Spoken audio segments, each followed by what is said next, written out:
Affordable mental health coverage grows more difficult to access, according to a new study. Oh, wait. What am I doing? I don't know. Podcasting? I completely... You just started the A block? Yeah. All right. Hold on. I like that you did it. No, just keep going. Okay. Go. From fabulous Las Vegas, Nevada, this is Pod Therapy. Real people, real problems, real therapists. You can submit your questions anonymously at podtherapy.net or email us at PodTherapyGuys@gmail.com. There's lots of time, Nick. Take your time. Yeah, we got a big Affordable song. mental health coverage grows more difficult to access, according to a new study. This makes me as angry as Jim tweeting about food delivery services. And now, broadcasting from the churn, that guy's Dr. Jim Jobin. I'm Nick Tangeman. It's time for some Pod Therapy. I broke up with DoorDash because of this. But I've also learned if you tweet angry things at them, they will send you a code and be like, hey, man, obviously you're upset. You're posting about it. We don't want a bad rep. Here's the thing. Here's 10% off. So a while ago, I asked for like Roberto's, and it's like literally 2 miles down the road. The problem is the restaurant will cook it right then, as soon as you submit it. Roberto's can make things so fast they have a drive-through. So like they made my carne asada fries. An hour and a half later, the guy goes and picks it up, brings it to my house. It's cold. It's congealed. Like nobody wants to eat that crap. So like I post on DoorDash. I'm like, and then they tweet back and they're like, hey, we can see that your order's been delivered. Enjoy your food. It's like, I hate you guys so much. I just enjoy the outrage that you have. Oh, it's outrage. It's my dinner. Like I'm sitting around like late at night. I watched the movie I was going to watch, like now I'm just sitting here waiting on cold food that I still have to pay for. All I ask DoorDash is that if you are going to allow this thing to happen, I, the customer, need the ability to cancel that order. I need the ability to say, it's been too long. If I was at a restaurant and it took an hour and a half to get my food, I'm going to leave. And no, I'm not going to pay the bill. And you shouldn't ask me to, because that would be terrible rep for you. Like, you guys screwed it up. Oh, well, bye. Guy walked out. No exchange of services has happened. I haven't received anything. The driver's not on his way, so you haven't had to, like, pay a driver yet. The only person who's out is the, Roberto's, and it's like $5. Okay, you guys cover that. That's on you. You weren't ready to do business tonight. I have opinions, Nick. Yeah, sure do. I have lots of opinions, Sure do. And also a bad habit of airing them on the social internet. As patrons of the show are aware. Well, I thought that was social internet. Yeah, that's what I call just, it. What are you, 85? In the interwebs. The interwebs. So, yeah, it's hard all over, buddy.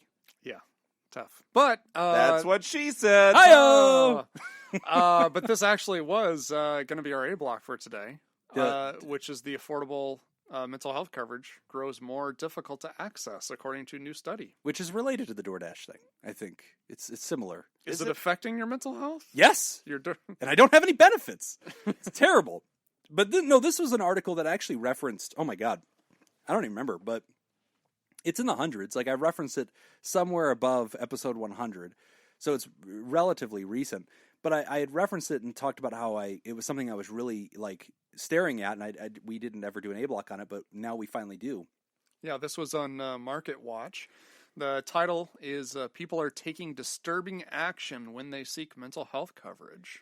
Yeah. Published in November. It is. And so like here's the big story about this. And I'll even, read it. There's, 2 sentences I think that capture it. I'll read it right out of the article. But basically the article is talking about how we do not have healthcare coverage in America. Okay, that's a huge political discussion. We all know that. But when it comes to mental health coverage, the coverage is either so poor or non-existent that nobody uses it. Right. So like even if you technically have it, in air quotes, it's irrelevant because you can't actually use it. Either the provider list is like 2 providers, and so they're meeting the legal definition of having a provider on their record, so then they don't care. So the insurance is not going to cover anybody else. Or it's like you have like 1 session covered with a therapist, something like that. So it's so bad. And so like the article's about not just the discussion of, hey, doesn't this violate federal law? Because by the way, it does. But the federal government has to enforce that. If you know the referee is not calling fouls, then you're free to foul. Like that's it. You can do whatever you want. And so it's a better business plan for these insurance companies to essentially not provide the benefits that the Affordable Care Act and the Mental Health Parity Act require them to do, because the costs associated with a lawsuit down the road or a federal government reaction are way lower than the cost of actually paying for these benefits to the insurance company. So they don't have to do it. So here's 2 lines from this article that kind of summarize the state of things. While patients were 2.8 times more likely in 2013 to use out-of-network inpatient care for behavioral health care than they were for medical or surgical care, they were 5.2 times more likely to do so in 2017. Use of out-of-network outpatient care for behavioral health was 3 times more likely in 2013, but 5.7 times more likely in 2017. Meanwhile, out-of-network inpatient care for substance abuse was 4.7 times more likely than it was for medical or surgical care in 2013, rising to 10 times more likely in 2017. People were 4 times more likely to use out-of-network outpatient care for behavioral health in 2013. That increased to 8.5 times more likely in 2017. So I realize there was a lot of figures in there. Real quick summary of what you just heard, listener. And most folks, I think, know this. You've been adulting for a while. You know how insurance works. But again, quick recap, especially for our non-American listeners who are like, what the hell are you guys talking about? So in America, your employer usually is who provides your insurance benefits. You pay a part of the premium, the monthly cost of the bill that goes with that, to have your membership, and your employer pays a portion of that cost too. Then you take your little insurance card and you can go see healthcare providers, okay? Now, if the provider is in network with your insurance, that means they have negotiated a deal with the insurance in which they will treat that insurance's members for a reduced cost. Why would a healthcare provider do that? Well, they'll take that reduced payment from the insurance because they now have access to the multiple thousands of patients that are on that insurance card. Those patients are more likely to choose that healthcare provider for convenience. And because the patient isn't going to have any real cost, they're going to have a small copay instead of the hundreds of dollars or whatever they have to pay the provider. Okay, so what that article talks about is more and more people, like multi-times, like 10 times as many, are now not using their in-network benefits for anything with mental health care, whether that's inpatient, whether that's outpatient, whether that's substance abuse, whether that's mental health, whether it's just seeing a therapist like me. They are not using their in-network benefits. Why? There's lots of reasons for this, but they're choosing to use their out-of-network. So what does that mean? So like this is my entire business model. And we were talking about this in the pre-show. My entire business model as a therapist, I am not in network with any insurance. I have not contracted with any of them. And the reason why is because the insurances are paying about 50% of what they should pay our profession. And you think, oh, Jim, you're just greedy. No. We just literally have bills. Like we have to have a lease. We have to have an office. We have to have malpractice insurance. We have to have hours of operation. We have to pay off our student loans. Like you just either, the only business model that works to take the insurance's payment is to see so many patients that you can afford to do it. And the only people that can do that own an agency. And then they have a lot of junior therapists who are usually interns, so they're not fully licensed, they're not extremely experienced, though they're still effective for some things. And then the only way to make a living at that is to have a whole team of 10 therapists seeing tons and tons of patients all day, and then the margins add up enough that you, an experienced therapist, can pay your bills and have a living.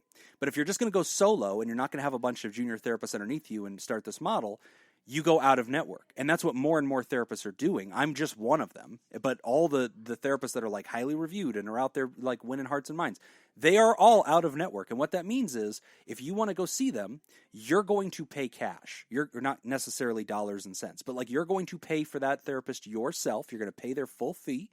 They will provide you documentation that says you saw them as a healthcare provider. And then you can take that documentation back to your insurance and you can ask your insurance to contribute. And then your insurance might give you some money and say, hey, Nick, I read your thing here. It looks like you saw Jim 5 times for depression. You paid this much every time. So we're going to kick back to you a check for this much to cover some of your costs. So that's an out-of-network benefit. But that's huge for the patient. Like the patient is slowed down by that process, takes all the risk, because you might not get any reimbursement, or they won't reimburse you at all and just say it counts against your deductible. And what this article is saying is when it comes to mental health care, substance abuse, inpatient, outpatient, all of it, people are like 8-10 times more likely to use their out-of-network benefits than just go see an inpatient or go see a provider who's in network. Yeah. Which tells you a lot. It tells you not only are insurance companies just flagrantly violating the law because there's no repercussions for this, it also tells you that more and more people want mental health care and they cannot access it easily. And it also tells you where all the healthcare providers are. We're not in network. We're all staying out of network. And the reason why is because the Mental Health Parity Act is being violated. Part of the act says you have to reimburse mental health care at the same level that you reimburse all other forms of health care. Now, wait a second, because the article then does state, it says that while the federal rules say that disparities don't provide evidence of noncompliance on their own, Right. it does say significant disparities such as high out-of-network use of behavioral health providers and or lower reimbursement for behavioral health providers Make a case. could point to compliance issues. Problem So is they've never been called on compliance once. Right. No insurance has ever been brought in front of the regulators to say, hey guys, you're violating Obamacare.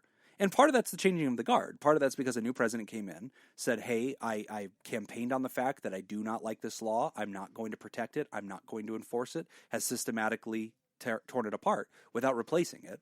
And so there is no compliance. There is no regulation. Right. But this is very important. You know, we talk a lot about go see a therapist, go get your care. And a lot of people write back to us and say, there's nobody. I can't see anybody. I think that's the number one question that we get. Yeah. How do I find a therapist? How do I find a therapist? And we're always like, get out your insurance card. Call. Try that first. And that's my entire. I am able to make a living as somebody who will never be the guy who you could just see for the premium that you pay your insurance every month. And if you're an insurance member, that should frustrate you. You should be like, dang it, I pay hundreds and hundreds of dollars in insurance premiums. I have a problem in my life. I need to go see this guy, and my insurance won't cover him. Not directly. They might reimburse you, but like that should frustrate you. And my entire business model relies on the fact that the providers who are in network are going to be so lesser in quality that I can outcompete them on a non-insurance basis. And I make a living at it. And most therapists I know that are like the ones that are reputable are doing the same thing. And that's really frustrating for people. Right. Like, I don't think that's the way it should be. I think that we should have a system in which we can pair up with the insurance companies and everything's fine. But the whole thing is broken. And what this data teaches us is it's really broken. Right. And the article ends kind of on a sad note, talking about all of this occurring while suicide rates have increased 33% from 1999 to 2017 and gone up 56% for Americans aged 10 to 24 from 2007 to 2017. It's amazing. So in the last 10 years. Oh, not to mention then the opiate crisis. Yeah, nearly 7 in 10 of the 70,200 overdose deaths in 2017 were caused by opiates. It's heartbreaking. And when you and I ran the rehab, our business model of that rehab was out of network. Pretty much every... I mean... I can't think of an in-network rehab, except for state-run ones. Yeah, well, but they're still grant-based. No, they're not state-run. They're nonprofit. Nonprofit, yeah. The nonprofit organizations. So, but yeah, I mean, most of all the rest of them that I know of are out-of-network based. Yeah, and again, whenever you guys as listeners and as people who might access healthcare of any type, if you hear that a provider is out of network, what that communicates to you is your insurance, the reason, because it's not like we all wake up and decide not to go talk to the insurances. We absolutely have the conversation. Every provider I know of every type, whether they're a facility or an individual provider, we talk, and I've done it too. I talked to all the insurances. I hired a specialist. I went through their application process. I got all the way to the finish line, which, by the way, they've designed it to be this ridiculous scavenger hunt to try to make you not. They do not want providers in their network. They don't want it because that's how they lose money. If there are providers, that's the person the insurance has to pay money to. That's how they lose money. That's their overhead, is providers. Right. They don't want there to be a lot of providers. There's no incentive to. No, they want you to have an option, and that's your option. Go down to the warehouse, go down to the Costco of mental health, and check out in bulk, and that's it. They don't care about the quality. They just care that you have an option so you can't sue. So they make it this really laborious process for a provider to get in. And then half the time, once you get to the finish line and you get to the application portion where you're ready to discuss, a lot of times they'll say, sorry, our panel's closed. Right. And here's the great scandal of this to all the listeners. If you want to know inside baseball, the great scandal of the closed panel. These companies are private. They have no obligation to reveal to the public how big their panel is or even who is on it. Now, a lot of times they'll post a PDF somewhere of like all their impaneled providers. Mm-hmm. Usually it's 2 years out of date. Yeah. Usually you'll call providers to be like, sorry, I no longer take Cigna or whatever. And you're like, what? Like, you're on their list. Okay, great. They have no incentive to keep it updated. They don't care No. because their quality doesn't matter. They don't want you to use their money to go see a healthcare person. They want you to get discouraged and not do it. That is in their best financial interest. Don't use their benefits, right? Don't go see these guys. So then they'll say, sorry, the panel's closed, Jim. You can't, we already have all the therapists. And I'll go, really? How big is it? Yeah, we don't have to reveal that to you. No. Who are your members? How many providers do you have under this category? Yeah, we don't have to reveal that to you. I have a unique set of skills. I'm a dual licensed substance abuse therapist and mental health therapist. Those are quite rare. How many of those do you have? Yeah, we don't have to reveal that to you. How many do you have in the zip code that I serve or the side of town? Yeah, we don't have to reveal that to you. Right. We're in the state that just scored 51st in the nation again for the 5th year in a row for fewest mental health care providers. And you're telling me that in our state of swelling population, you're good. You have all the helpers you need. Yeah. Really? Yep, we're fine. We don't need you. And then if they are open panel, so then you get through that second barrier, and as a provider, you finally get to the stage that go, yeah, Jim, we'd love to have you. Great. So let's talk about how much I'll earn seeing your patients for you. Great. You'll earn X. And you look at them and you go, X is 40% of the common national standard rate of reimbursement for what I do. Yeah, we know. But we're going to send a lot of people your way. Okay, because if I was a regular doctor, I could just see as many patients as I can get in a day, right? And I can have my nurse seeing you over here, collecting your vitals, and I can have my assistant over here giving you your meds, and I could just spend 5 clock minutes walking in saying, hi, I'm Dr. Bob, and okay, you got a tummy ache? Okay, great. Antidepressant, okay, he takes this antibiotic, bye. And then run to the next one, right? I'm a therapist. Yeah, we can't do that. I can't speed up my work. I can't volume it, right? It's always an hour. It's the same thing. My discipline doesn't have an express lane. Right. I got really aggravated at my doctor the other day. My what do you call it? Primary Primary care. There you go. And it wasn't his fault, but because he got sick. So I went in, had my every 6 month to do my every 6 month checkup. Uh-huh.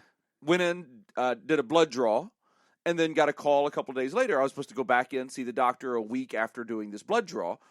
Got a call a couple days later. Hey, the doctor is sick. My appointment was the next day. He's not going to be able to see you. This other doctor can see you on this day, which was 2 days later. Right. I couldn't do that. So they're okay. Well, we'll just have to reschedule for a couple of months from now. Couple of months. Oh my God. Yeah. Well, because this is Get low. in line. It's low on his priority list. I get Okay. that. That's Right. fine. That's fair. This is just a standard. I'm not even pissed about that part. Okay.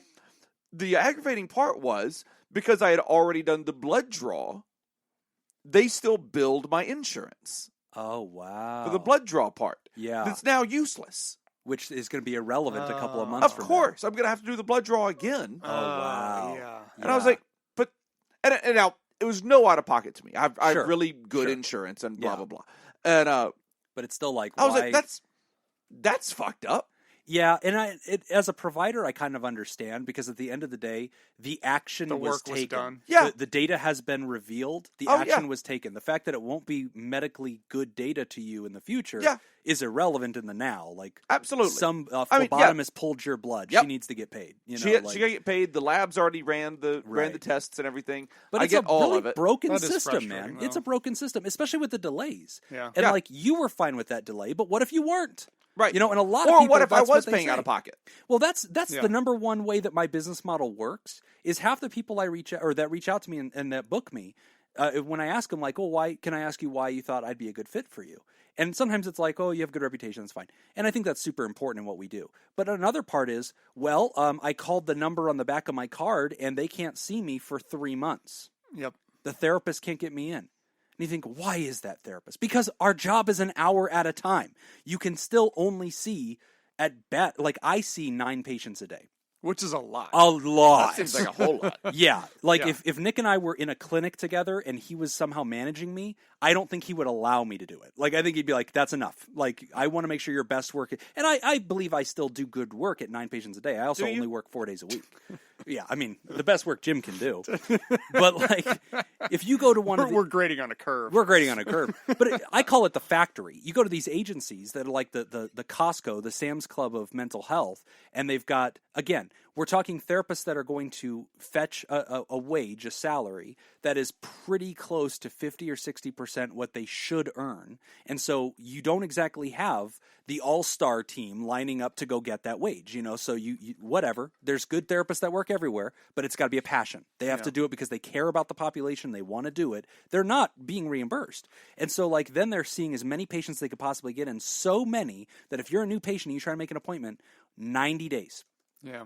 Hi, I'm calling because I'm suicidal and I'm depressed. 90 days. Hi, I'm calling because I have terrible alcoholism. And if you're calling a therapist, life's not going great. That's not usually by the time you enact an ask for care, you're not, let's get to it in 6 months. Yeah. It's usually a point of pain. You might not be rock bottom, but you're. And this is a healthcare problem. You can see it. It's not just a mental health care problem. It's, Jacob's talking about his primary care. So, that's obviously the same thing. Mm-hmm. And, everybody complains about this. Hey, I need surgery. Okay, we'll get to you in 6 months. And you're like, wow, our system's really not good. This is not okay that I have to wait this long. But what that article talks about is, however bad you think it is for general care, it's 5 to 10 times worse in mental health care. Right. And as providers, we're leaving the system. We have no other choice. And it's okay for us to do that because then the patients have to come to us directly. But as a provider, I don't want that. At the end of the day, the money that pays my bills is either going to come from the patient directly or is going to come from the insurance. I don't care who it comes from.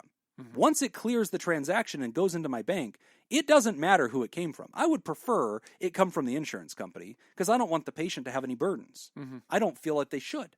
Yeah. But this is the model that we have to live in. Yeah. It's a really broken system, man. Well, we should end this on a positive note, which is that Thursday is National Prayer Day. That's nice. So, you could pray for your hurts to go away. There's that. And later in the show, we're going to talk a little bit about efficacy and some of what the magic is of what happens in therapy. We're actually going to talk about it on a biochemical level. Mm-hmm. But really quick, before we leave the segment, I want to take a second to just explain to the general audience. One of the things we're proud of on this show is that we do teach you how to find a therapist. We often answer questions that go into the nuances of inside baseball. We've talked about employee assistance programs on the show. We've talked about calling the numbers. We've talked about where you can find helpers. We've talked about free care at universities and stuff like that too. I want to take a second. If you want to see a therapist, and you search for one on Psychology Today, on Yelp, or on Google, and you find one that you say, wow, this is a good fit for me because of my personality or whatever, this person's a good match for what I'm looking to do. Great. But they're not in network. How can you afford to see that person? Let me quickly teach you how this works, how you can beat the system, or the system that you're left with. This is your best option. So you call that provider, you call that therapist, and you say, hey, you're an out-of-network therapist for me. Are you okay with applying as an out-of-network provider with my insurance? Or alternatively, are you comfortable giving me a super bill for our work together that I can turn into my insurance? Now, here's what you're asking that provider. Here's what the legalese is behind that. Door number one, the provider can say, yes, I'm willing to become an out-of-network provider with your insurance. What that means is they're willing to contact your insurance, get a single case agreement to try to just treat you, get paid directly by the insurance whenever the insurance gets around to it, and that they'll collect a copay from you. Now, what you're asking that therapist to do is a lot of work. You're asking them to go through the maze to get in touch with the insurance whose entire business model depends on that provider not getting through that maze. Mm-hmm. It is a very hard process. It is hours on the phone. And then even whenever you do get that agreement as a provider, you're waiting 3 months to get your paycheck. That's a lot of free work to do. Mm-hmm. And then sometimes the insurance will just say, you know what, we didn't like the way you signed that one page, so those ones don't count. You're not getting paid. And there is no recourse except to go after the patient directly, which you never feel comfortable doing because, that's your patient. You don't want to go after them like they did something wrong. They didn't do anything wrong. Their insurance sucks, but you took the risk. That's door number one. That's door A. Door B is much safer to the provider, and that's the super bill strategy. That's when you're saying, hey, listen, I'm going to pay you up front, healthcare provider. I'm going to pay you. You're going to get my debit card, and you're just going to charge me. Okay, that's fine. I'll use my credit card. That's fine. And I would like a super bill. I'm going to take that to my insurance, and I'm going to ask the insurance to pay me back directly. Door number two is much better for me, the therapist. It's much better for the therapist. So if you ask for that, we're almost always willing to do it because we don't take any risk. We're going to go ahead and get paid for our job, and that's great for us. That works. We're going to provide you the documentation you need to get paid back by your insurance. And the insurance is much nicer to you than us. If they make you mad, they could lose your premiums. You could decide to go all in on the insurance of your spouse, or you could go to your HR rep at your company and say, I don't like Cigna anymore. They weren't nice to me. And they listen to that. They want member services. So the insurance company answers the phone when you, the member, call. And they are happy to receive your super bill and happy to try at least to make you happy because you're their customer. I am not. I'm their expense. So that is a great way to access a therapist. If they're not in network, you can ask them, hey, can we do a super bill? Almost every therapist in the world will say yes. They're happy to do that. It's very easy for us to generate. We will send it to you. You give it to your insurance, and then you wait for a check back from your insurance. Or they'll count it against your deductible, which is fine. And on the great scheme of things, therapy is one of the least expensive forms of healthcare that there is. It really is. Dollar for dollar, any other thing that you would do for an hour of a healthcare provider's time at that level of training, it's pennies compared to everything else. So there's hardly ever an anesthesiologist involved. Yeah, almost never. I mean, there's there's anesthetics, or whatever those are called. I do start all my sessions with, does this smell like chloroform to you? So anyway, data dump, lots of details. Well, we're going to take a quick break, and when we come back, we will discuss therapeutic friendship. You're listening to Pod Therapy. This week's THERAPRODUCER sponsor is somebody who I can't see because my scripts aren't open. Jr. Mint. Hey, it's Robert Brownie Jr. Mint. Did you know that Robert Brownie Jr. Mint was a Canadian professional ice hockey player? From 1946 to 1980, dang, that's a long career, he played 26 seasons in the NHL and 6 seasons in the World Hockey Association. His first 25 seasons were spent with the Detroit Red Wings. Nicknamed Mr. Hockey, Junior Mint is often considered the most complete player to ever play the game and one of the greatest of all time. Can I guess who it is? Go for it. Is it Wayne Gretzky? No. And that completes the list from of great hockey 46 players. to 1980? Or I don't know. I mean, Gretzky's up there. If you'd like to join Gretzky and make the show possible, you can go to patreon.com/therapy and sign up. Again, that's patreon.com/therapy.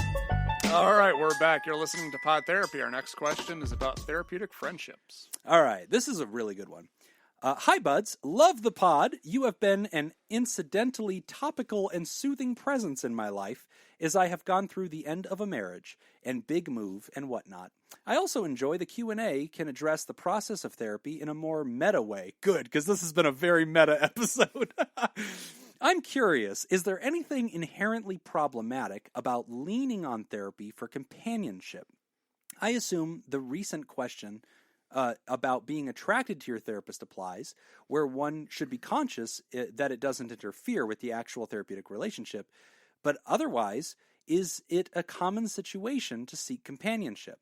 I find myself currently in a situation where I don't have a social life, and previously only had my wife and her friends, so I have leaned big time on my therapist for venting and just friendly contact. My therapist had to go on a hiatus recently for 10 weeks or so, and combined with seasonal affective disorder, I've been in the pits, which prompted this letter. I could imagine one seeing themes of toxic masculinity and the bowling alone thing and all that, but broadly speaking, I feel both that I have hacked the system somewhere and that I am shameful John, and this is unfair to therapy. I am faithfully engaged in learning coping skills, etc. I just have this extra layer, so I'm curious. Thanks, Geoff. Jeff. Ah, that's an interesting way to spell Jeff. I swear we've had this conversation like 3 times. We've had other Geoffs? Yes. No. It's Jeff. Oh. Jeff. Thanks, Jeff. Well, that's a good question. That is a really good question. Okay. All right, I'm interested in your hot take on that. Okay, well, here's my take, Dr. Jim. It doesn't have a G. I mean, if it had a G, it'd be confusing. This is the same question of GIF versus... Anyway, go on. What's your hot take? I don't think this is necessarily bad. This isn't... I mean, my first take on this is I think, number one, I think it's the therapist's responsibility to maintain the healthy boundaries. Mm-hmm. If it becomes unhealthy, I think your therapist would be able to jump in and correct that situation. Given everything you're going through as far as, with going through the divorce, not having a whole lot of companionship outside of that, is it okay to lean on the therapist for companionship in that sense? In a therapeutic environment, yes. Yep. if you invite your therapist to go bowling with you or Right. go to the bar and have a drink, then no, that's probably not appropriate. But then your therapist will let you know that Yes. if they're any good. So I think, I don't Free see drink any... is a free drink. Yeah, that's it's life. quitting time. That's life coach Jacob. Yeah. I'm only getting 40% of what I'd get if you were out of network. Might as well get that free drink. Also, with life coaches, you can do whatever you want. Yeah. But no, I inherently, I don't think anything's necessarily wrong with this. I don't see anything that I would really be concerned with. No, to me, Jeff, not only do I think that there's nothing wrong with the concept, I think that you're also starting to reveal something that anybody who's never seen a therapist, I want them to hear. So, and we've talked about this, I'm glad that Jeff kind of gave us permission to be meta about this, because I think this is actually kind of meta. We've talked about what the instrument of therapeutic delivery is in different healthcare professions, right? If you're a diagnostician, like a regular primary care doc, the instrument is going to be lab work and usually pills. You're a prescriber, firstly. That's what you're there to do. If you're a surgeon, the instrument is your toolkit, right? Your scalpel. It's all the tools you're going to use to get in there and deliver a healthcare change to the body. As a therapist, our tool, the thing that we're using to deliver our medical advance into your life, is who we are as a human being. It is our connection to you in a very real, three-dimensional way, sitting across from you, talking with words and listening and connecting to you. If that doesn't feel good, if that's not something that's desirable, if you don't see us as a nice companion or somebody that you enjoy encountering, we're not going to be very effective at our job anyway.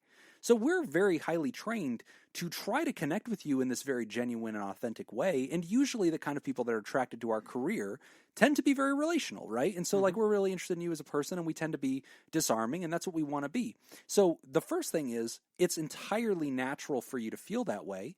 And secondly, I'm glad you do, and there is nothing wrong with that. In fact, part of what happens, and we're going to talk about this later in the show with our next question, part of what happens in the therapeutic process as you're connecting with another human and just kind of having this sort of disarmed, vulnerable like connection, sometimes it's playful, sometimes it's fun, and there's things changing inside of you. Even if you're not having some really deep conversation about coping skills, and let's talk about CBT today. Sometimes the most powerful thing a therapist does that day with you is just be the human that you talked to. Right. Sometimes it's just talking to you about your job. Well, and I think, he kind of talks a little bit about, feeling like just having somebody to talk to and just vent to because he doesn't have anybody else at this point.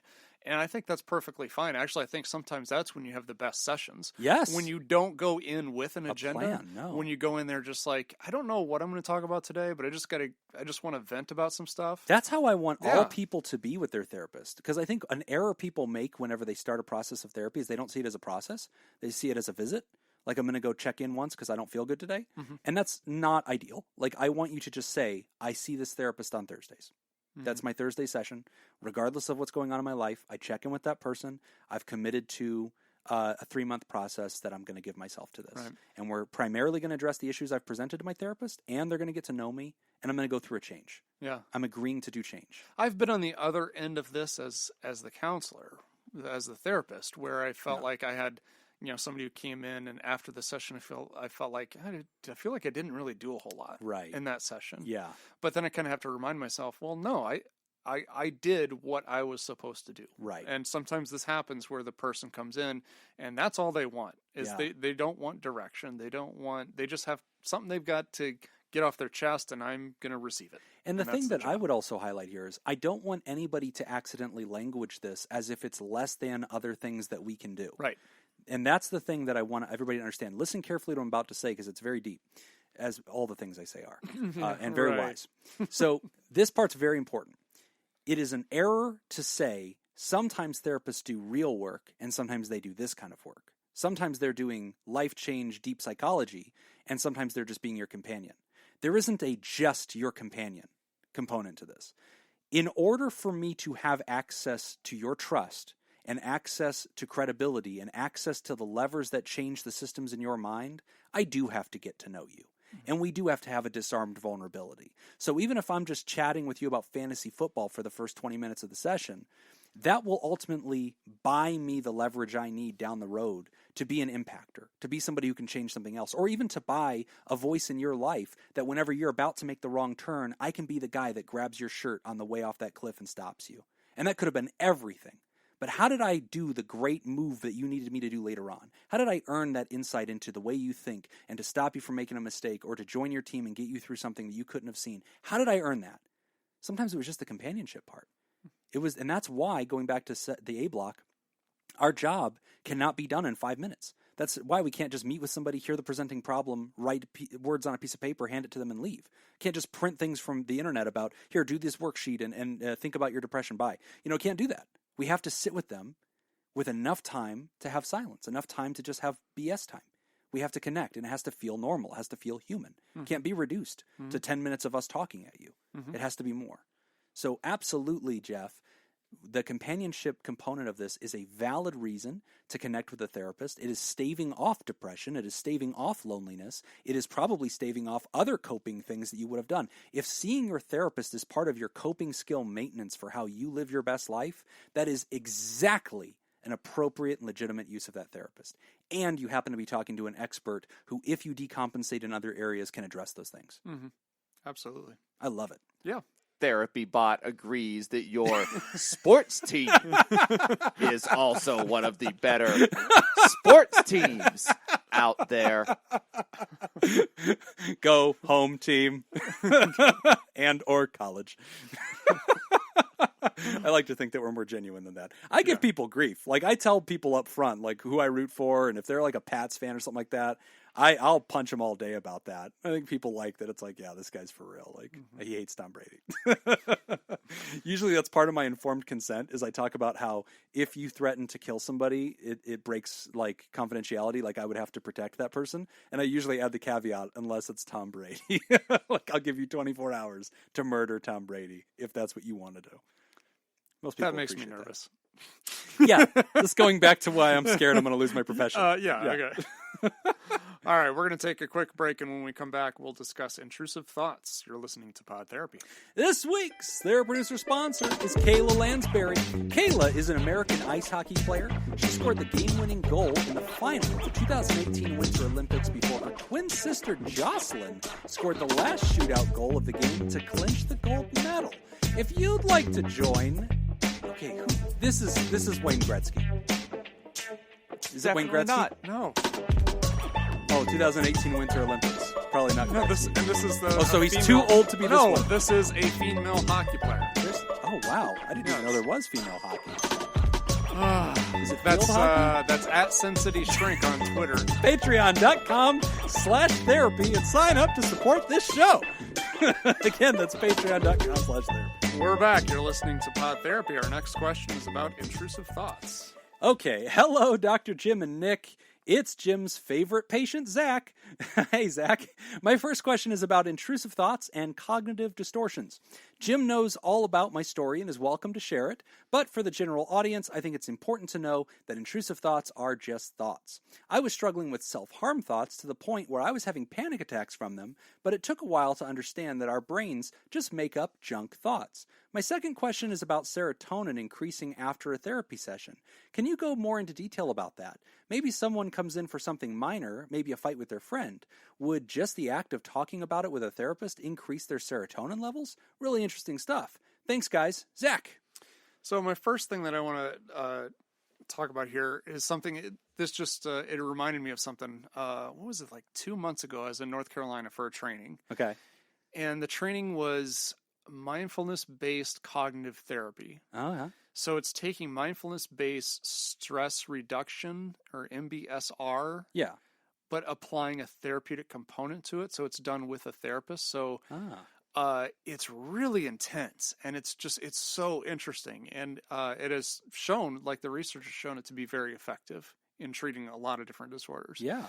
But one of the interesting things that the guy was talking about is he's talking about when doing the mindfulness-based stress reduction, the meditation, is to be able to recognize thoughts, but then be non-judgmental about the thoughts. Right. And that the thoughts don't mean anything. Right. It's just a thought. So if he actually used the example of, if he is meditating and he has this thought of, what would happen if I just push somebody in front of a train? Okay, sure, yes. And then our natural instinct is to be like, oh my God, what the hell? What just happened? Why am I having this? Yeah. And the reason why that's bad is because now we have the thought, but then all we do is we just start stacking negativity on top of the thought. Right. So we're giving that thought even more power because now it's, I'm a bad person because I just had that thought. Yes. And all this other things. Or what if I do it? Exactly. As opposed to his method of doing this is to, oh, that's an interesting thought. Okay, moving on. Yeah. And just being able to, like, non-judgmental, that was just a thought, and thoughts don't mean anything. Right. Right? I'm not judged based off of my thoughts. I'm judged based off my behavior. Right. What do I do? What do I act out? So I have this thought. Okay, that's a thought. It happened. Moving on. Yes. Yes. So, again, what we're talking about here and what the writer's talking about, and writer, I appreciate you. It's funny because this is a great opportunity, speaking of how meta this episode is, to discuss the fact that writing into a show and saying you are free to talk about my case is not appropriate HIPAA release. So I will not be confirming or denying anything or discussing anything in particular. But let's talk about intrusive thoughts. Intrusive thoughts, as Nick was just describing, they are these sticky... I believe it's HEPA. Oh, yeah, it's a different thing. It's HEPA. HIPAA, I think, is just a female hippopotamus. Yeah, it's a hippo. Instead of a hippo, it's a hippa. Yeah. And no, you don't want to release them. No. Oh my God, that was really good. Yeah. I'm going to use that at a conference. That's a great line. Anyway, what are intrusive thoughts? Intrusive thoughts are these like glitch ideas that pop into human beings' minds, okay? So, like Nick said, an example of an intrusive thought might be, what if I pushed a person in front of this train? There's a whole book about these, by the way, that have a whole lot of examples. And by the end of the show, I'll probably have pulled up which book it is and recommend it that I really like. And I have patients read this book all the time. It's a very short one. And there's great TED Talks about this too. Another intrusive thought somebody might have is, what if I'm gay? And again, there's no problem with that if you are. But if that's not congruent with who you really are, and then you suddenly have that thought and that bothers you, that could be a problem as you go, oh my gosh, is this a secret inside of myself and I don't know it? And it's like, no, like this, if you are, that's fine. But if that's not who you authentically are, you might have an intrusive thought of like, what if I am? Another one, as this writer talks about, is self-harm. People might think, what if I hurt myself? What if I jump off this cliff? What if I crash my car? What if I, stab myself with this knife as I'm cutting my steak? And that's, again, it's an intrusive thought. And the reason we describe it as an intrusive thought is because that's not authentically your thought. The brain, as the writer talks about, can just summon junk thoughts. It's static. It's just stuff. I think there's probably an evolutionary reason why this happens too. Probably. Is just as kind of a way to prepare oneself. So you kind of have that thought of that what if, and fill in the sentence with the worst possible situation as a way to kind of prepare yourself for what will I do? Like what if I get attacked by a lion? Right. And like, okay, so now I'm kind of thinking about it, so I'm developing a plan, which was probably very useful back in the day, but less useful now. Like, yes. I've had intrusive thoughts before of what if I accidentally left the door open and the dogs ran out. Right. Because my dog, they don't come back. If they're gone. They're gone. But that's what's interesting about an intrusive thought's a little bit different. Because like there's the, what if I left the iron on? What if I left the stove on in the house? That's a different kind of thought. But in this case, an intrusive thought can also be, what if I do an action or intentionally? And what does it mean? Like right. If they notice, did I just check out that guy? Am I gay? What does that mean? Or if you're... Yep. There you go. Maybe that's what it means. But like, what it's if just that's fine? Nothing wrong with it. But it's okay. But if that feels startling to you because you don't believe that's true about you, then that's fair, right? That's an intrusive thought. I thought about hurting this guy. What about that? Or like you're at a Chuck E. Cheese and like this kid is like running in front of you, and you think like, what if I just reached out and tripped that kid? That also means you're gay. I think we just been life coached. I think we just got life coached. I don't know about you, but I feel that I've been fully life coached just now. These are the takeaways.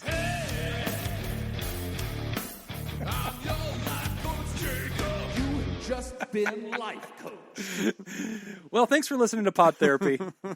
No, but these are intrusive thoughts, and we call them intrusive because they are not authentically yours. They're like static, they're like noise, in the same way that dreams don't necessarily have meaning because they're just randomly assembled images and patterns that your brain is just doing to fill the silence.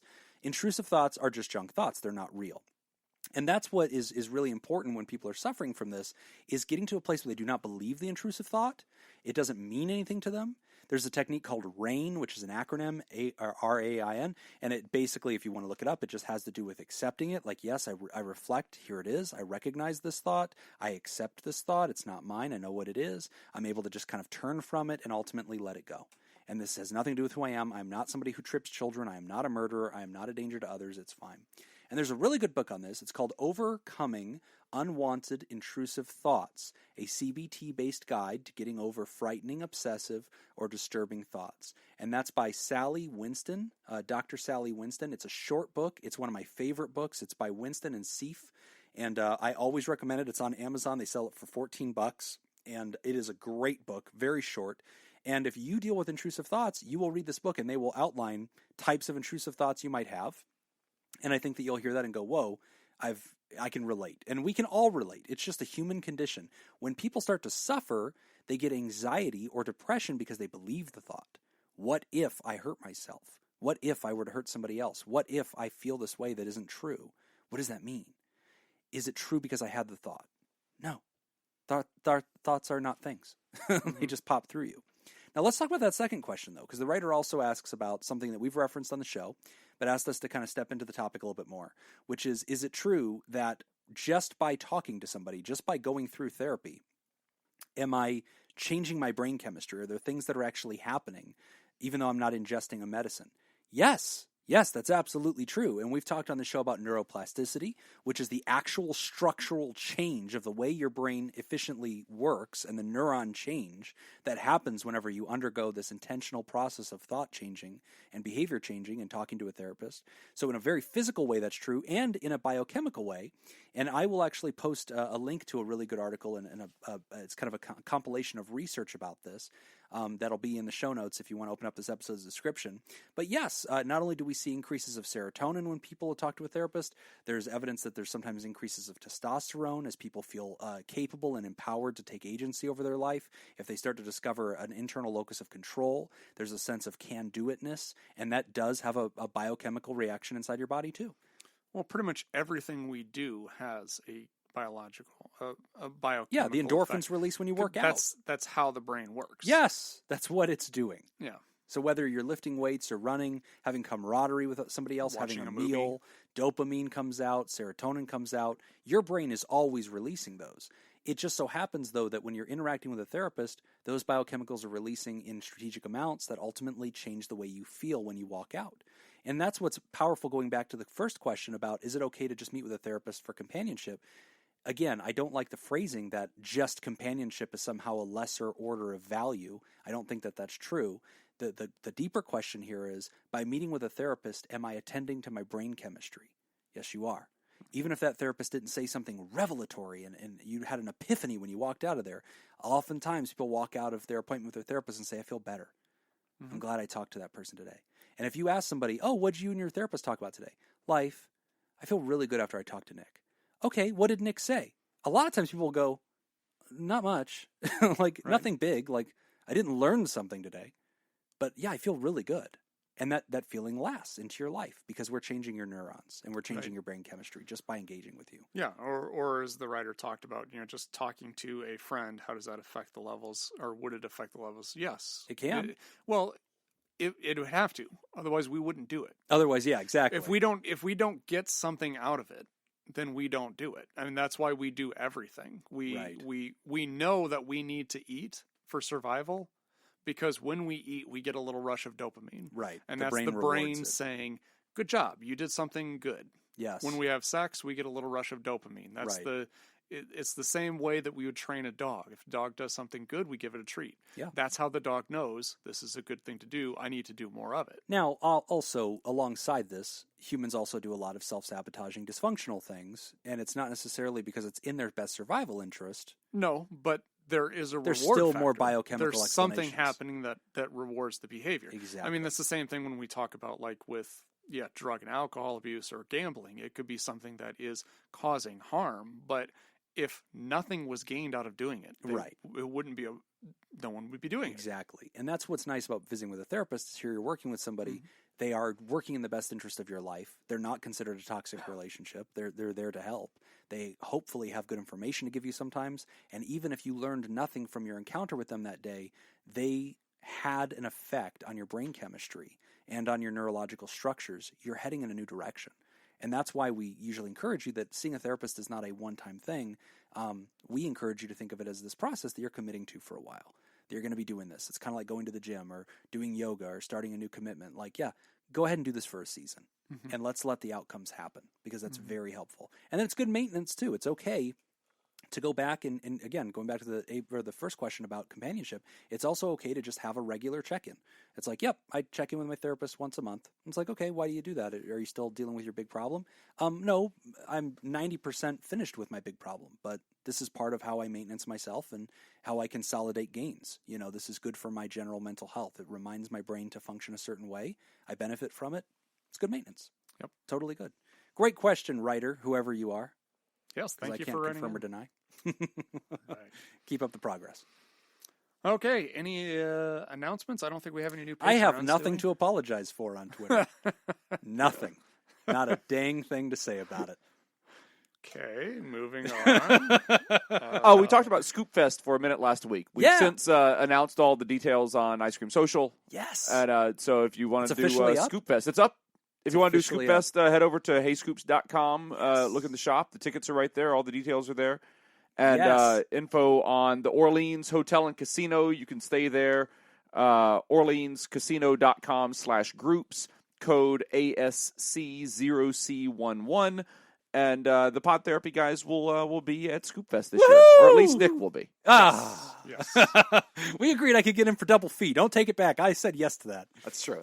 And it's funny because Jacob's special bonus event sold out immediately. Yeah. And then there's a waiting list. And according to his Twitter, there is now a waiting list for the waiting list. That was just for my wife. Oh, was that your wife? Oh. Yeah, SJ asked about the waiting about getting on the waiting list at her house. That's funny. And so that's why that was a joke. We'll see if we could squeeze you in. Oh, that makes it way even funnier. I just thought it was about the exclusivity of the event. I didn't know that was SJ. Oh, that's funny. That's really cool. Oh, that's really funny. So, yeah, it's going to be huge. And if you want a good excuse to come out to Vegas for a weekend, see some wonderful podcasts, some great people, and us, and also we'll be there or around it in the vicinity of it, please come on out and hang out with us for the weekend, man. It's going to be a lot of fun. It'll be a good time. Great people, great times.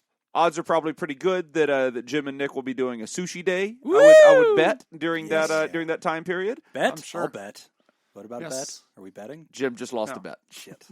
That would be the day that should be what it is my annual pay up for sushi day. Yes, we'll definitely we'll be doing sushi. a sushi sake psychology day. Yeah, that was a lot of fun. So it'll be in November, so we have plenty of time to plan for it. But last time we did sushi psychology or sushi sake and psychology and had a hell of a time until I tried to put, what was that Australian stuff that I put on my sushi roll? Vegemite? Vegemite, yeah. I tried that. Yeah, that was dumb. Mixed results. You're a dumb person. Yep. If you'd like to support the show, you don't even know how to say you can join our TheraPods and TheraPals, TheraDactyls and TheraProducers. We do want to thank our bosses, the Elite Eight, the mysterious and shrouded Illuminati members of the fan club.